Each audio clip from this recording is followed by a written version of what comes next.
Good morning बच्चों। कक्षा 12 सामान्य हिंदी। आज मैं आप लोगों को रॉबर्ट नर्सिंग होम में जो कि कन्हैयालाल मिश्र प्रभाकर द्वारा लिखा गया रिपोर्टाज है। रिपोर्टाज जो हिंदी की गद्य विधा है बच्चों, ये तो आप जान ही रहे हैं। तो आज रॉबर्ट नर्सिंग होम में जो कन्हैयालाल मिश्र प्रभाकर ने अपने भावनाओं को व्यक्त किया है, भावनात्मक शैली में लिखा है, उसके बारे में मैं आपको बताऊंगी। कन्हैयालाल मिश्र प्रभाकर अपने इस रिपोर्टाज में विश्व प्रसिद्ध समाज सेविका मदर टेरेसा के महान एवं उदार चरित्र की झांकी प्रस्तुत की है। अर्थात उनके महान सेवा और चरित्र के बारे में उन्होंने बताया है। यह रॉबर्ट नर्सिंग होम जो है वह इंदौर में है। नर्सिंग होम तो आप समझ ही रहे होंगे। तो इंदौर के रॉबर्ट नर्सिंग होम में प्रभाकर जी का मदर टेरेसा से साक्षात्कार हुआ, अर्थात बातचीत हुआ उनका। और उस साक्षात्कार की एक छोटी सी काल अवधि में ही, माने छोटे से थोड़े ही समय में ही प्रभाकर जी ने यह जान लिया कि जाति और राष्ट्र के संकुचित भाव से ऊपर उठकर एक महान मानवीय और सार्वकालिक धरातल पर उनका हृदय किस प्रकार से अवस्थित था। नर्सिंग होम में मदर टेरेसा के साथ लेखक ने सिस्टर क्रिस्ट हेल्ड को भी देखा। बच्चों, मदर टेरेसा और सिस्टर क्रिस्ट हेल्ड दोनों ही उस नर्सिंग होम में परिचारिका अर्थात नर्स का कार्य करती थी। लेखक ने देखा कि जो जर्मनी की रहने वाली थी सिस्टर क्रिस्ट हेल्ड और मदर अर्थात मदर टेरेसा फ्रांस की रहने वाली थी। तो जर्मनी और फ्रांस ये दोनों देश एक दूसरे के विरोधी थे, लेकिन लेखक को देखकर, माने मदर टेरेसा और सिस्टर क्रिस्ट हेल्ड को देखकर बहुत ही आश्चर्य हो रहा था कि दोनों लोग मदर टेरेसा और क्रिस्ट हेल्ड जो फ्रांस और जर्मनी की थी, एक दूसरे देशों की विरोधी थी, फिर भी उन दोनों के संबंध इतने अच्छे थे। और इस प्रकार लेखक मदर से उस बारे में कुछ प्रश्न करता है, लेकिन मदर टेरेसा लेखक को इस प्रकार से उसका उत्तर देती हैं कि लेखक जो है बिल्कुल निरुत्तर हो जाता है, अर्थात उसके पास मदर के प्रश्न का कोई जवाब नहीं होता है। इस प्रकार लेखक यह सोचने को विवश हो गया कि मनुष्य ने व्यर्थ में ही स्वयं को चारों ओर से जाति, क्षेत्र, धर्म आदि के दायरे में कैद कर रखा है। उसे यदि सही अर्थ में मनुष्यत्व को प्राप्त करना है तो इन दायरों से बाहर निकलना होगा।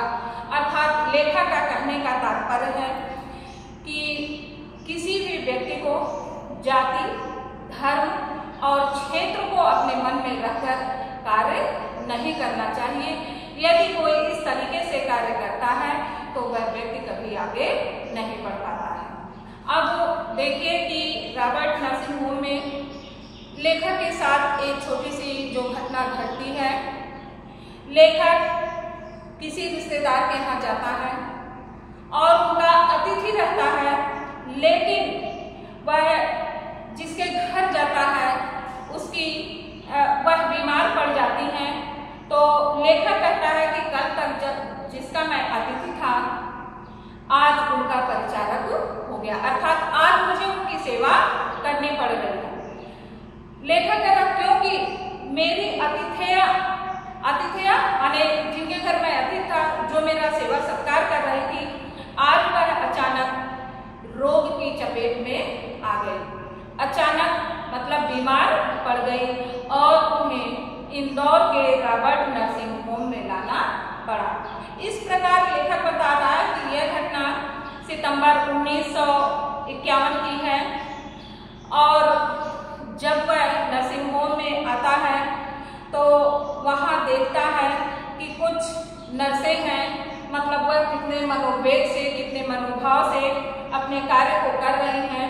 तो लेखक को देखकर यह अनुभव होता है कि कोई भी व्यक्ति उसने देखा और अपने मन में अनुभव किया, कहा कि मैंने बहुतों को तो रूप से पाते देखा, बहुतों को धन से और गुणों से भी पाते देखा, पर मानवता के आंगन में समर्पण की प्राप्ति का यह अद्भुत सौम्य स्वरूप आज अपनी आंखों से देखा कि कोई अपनी पीड़ा से किसी को पाए या किसी को सदा की पीड़ा के लिए सुरक्षित रहे।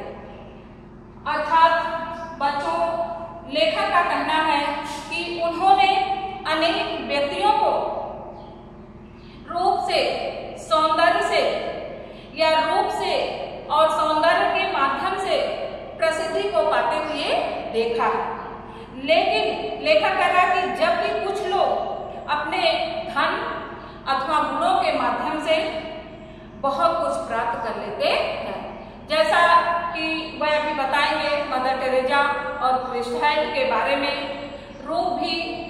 रूप और सौंदर्य में भी वह बहुत आगे थी, लेकिन लेखक का कहने का तात्पर्य है कि वह अपने गुणों के माध्यम से बहुत कुछ उन्होंने प्राप्त कर लिया। किंतु लेखक का मानना है या लेखक कह रहा है कि आज मैंने बहुत ही अद्भुत दृश्य देखा। अर्थात लेखक जब नर्सिंग होम में जाता है तो वह उसको इतना आश्चर्य होता है, कह रहा कि मैंने बहुत ही अद्भुत दृश्य देखा कि उन्होंने देखा कि इस संसार में मानवता के लिए, यानी मानव के लिए कार्य करने के लिए स्वयं को अर्पित करके श्रद्धा प्राप्त करने का बहुत ही विचित्र रूप देखा। और वह उन्होंने मदर टेरेसा को देखा कि मदर टेरेसा वास्तव में उस होम की अध्यक्षा थी, बहुत बूढ़ी थी, लेकिन कितने मनोवेग से वह जो वहाँ पर मरीज रहते थे उनकी सेवा करती थी, उनके लिए प्रार्थना करती थी। और वह नर्सिंग होम में देखती थी कि आज जो मरीज सबसे ज़्यादा दुखी है, सबसे ज़्यादा पीड़ित है, उसके लिए वह प्रार्थना भी करती थी। इस प्रकार लेखक समर्पण का यह अद्भुत स्वरूप आज मदर टेरेसा को देखता है और वह कहता है कि मैंने ऐसा अद्भुत दृश्य कभी नहीं देखा। इस प्रकार जब लेखक देखता है कि मदर टेरेसा और क्रिस्ट दोनों एक दूसरे देशों के विरोधी हैं, लेकिन वह कितने मन से, कितने लगन से इस सेवा भाव के कार्य को कर रही हैं, तो वह बहुत आश्चर्यचकित होता है। फिर पूरे नर्सिंग होम में जब इन लोगों के कार्यों को देखता है तो वह यह देखता है और अपने भाव को व्यक्त करता है। देखकर कहता है कि यह अनुभव, माने जो मैंने नर्सिंग होम में देखा, वह कितना चमत्कारी है कि यहाँ जो जितनी अधिक बूढ़ी हैं वह उतनी ही अधिक उत्सुक और मुस्कानमयी है। लेखक उन लोगों को देखकर कह रहा है कि यह किस दीपक की ज्योति है, जागरूक जीवन की, लक्ष्य दर्शा जीवन की, सेवा निरत जीवन की। माने उसके मन में तमाम भाव उत्पन्न हो रहे हैं और वह अपने भावों को व्यक्त कर रहा है। अपने विश्वासों के साथ एकाग्र जीवन की वह मदर टेरेसा और क्रिस्ट के बारे में बता रहा है कि भाषा में भेद रहे हैं, रहेंगे और रहेंगे भी, पर यह ज्योत माने ज्योति प्रकाश किस विचित्र और सर्वोत्तम, कौन सी विचित्र और सर्वोत्तम ज्योत है, वह लेखक उन लोगों को देखकर उसके मन में ऐसा विचार आता है। लेखक कहता है कि इस नर्सिंग होम में जो सबसे अधिक वृद्ध हैं वह उतने ही अधिक क्रियाशील और सेवापरायण हैं। अर्थात वह मदर टेरेसा के बारे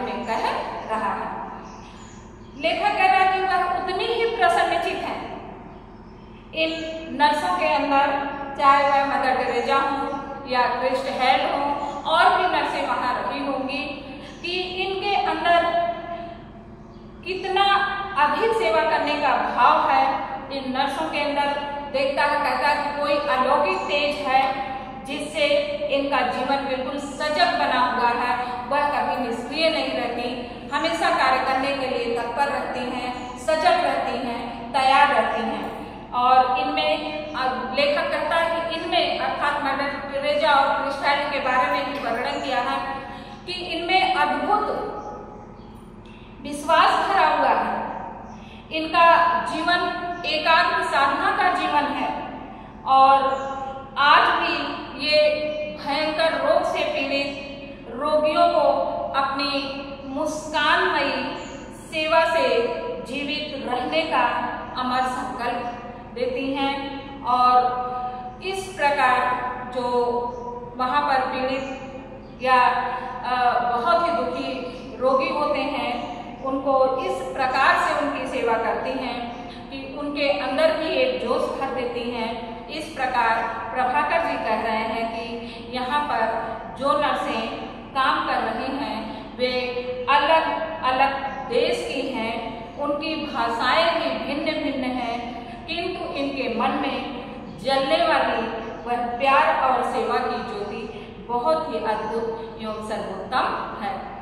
इस प्रकार बच्चों, ये रॉबर्ट नर्सिंग होम जो आपने पढ़ा, इसमें लेखक के साथ जो घटना घटती है या लेखक वहाँ जो जाकर देखता है उसको बहुत ही आश्चर्य होता है, बहुत प्रसन्न भी रहता है, उसको वहाँ से बहुत सीख मिलती है जो इसमें रॉबर्ट नर्सिंग होम में दर्शाया है। तो बच्चों, यह अध्याय आपका पूरा होता है।